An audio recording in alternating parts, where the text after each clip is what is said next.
welcome to another video. Today we're going to be taking a look at the i5 2500. You heard me right, the 2500, not the 2500K. This is a 32nm CPU, released in Q1 of 2011, and it was okay back then, basically being a 2500K without the overclocking.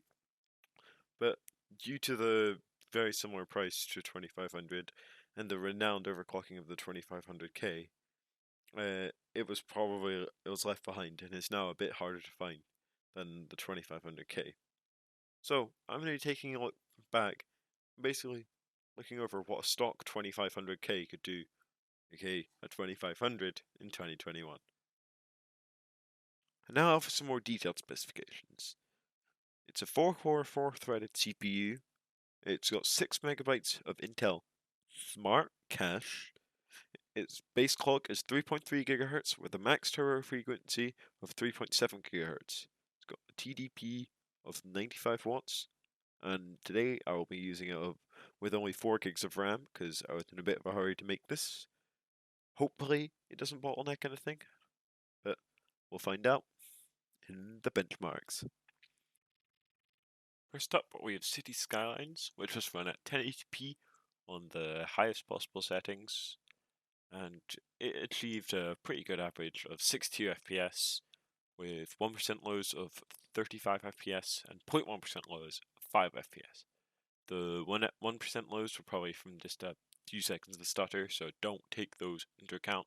This is a really good CPU for like City Skylines and probably other sim games like Civ 5 or SimCity. So we have good old CSGO, who still doesn't have MSI Afterburner support, so I've just been using the CSGO community benchmark map. At 1080p on the lowest settings, or competitive settings, got 186 FPS average. No 1% lows, but as usual, it felt pretty good.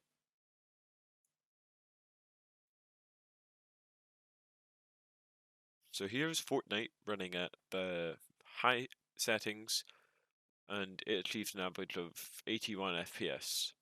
This doesn't have 1% lows because I alt-tapped out the game, so oops, sorry on my part, and it kind of ruined them all, so I just removed them. And yeah, there was a few stutters, but overall, pretty good. Next up, we have Rainbow Six Siege, which is on at 1080p with very high settings, and I used the built-in benchmark map. It achieved an average of 152 FPS with 0.1% lows of 19 FPS and 1% lows of 54 FPS. Really playable and looked quite nice. Couldn't seem to crank it up to ultra though, but it's not that big a deal. Finally, we have some CPU benchmarks.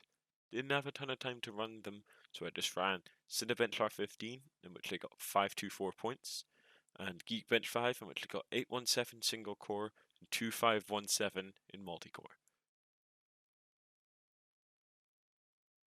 So it's conclusion time, and well, the CPU's not bad. It's not worth it unless you find it in a bundle. See, I got mine with this nice Asus motherboard, and it was very much worth it for only £60. But considering it's so similar in price, more on CEX's website, because they're just that much rarer, it's not worth it. You want to go for that 2500K and try boost those clocks, because some games the CPU is holding the GPU back, which really you don't want happening. And yeah, that's all for today. Thank you so much for watching. Please like, comment, and subscribe, and I will see you in the next video. Hello, welcome to the new endcard section. Been a while? Yep, I know, but I will be uploading soon.